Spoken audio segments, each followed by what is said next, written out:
திருப்பூரில் நடைபெற்ற மாநில அளவிலான விளையாட்டுப் போட்டிகளில் மாணவர்கள் ஆர்வத்துடன் கலந்து கொண்டனர். திருப்பூர் செங்கப்பள்ளியில் உள்ள தனியார் பள்ளியில் தடகளம், கால்பந்து, யோகா, கபடி, கராத்தே, செஸ் உள்ளிட்ட விளையாட்டுப் போட்டிகள் நடைபெற்றன.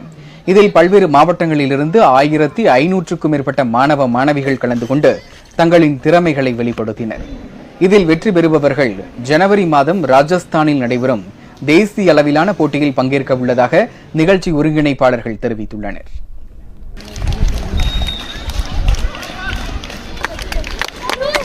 Athletics, kabaddi, volleyball, karate, silambam, kho kho போன்றவற்றை, ஹேண்ட்பால் போன்ற விளையாட்டுகள், அனைத்து விளையாட்டுகளும் நடைபெற்றுக் கொண்டிருக்கிறது. 23 மாவட்டத்தில் இருந்து மாணவர்கள் மாணவிகள் வருகை தந்துள்ளனர்.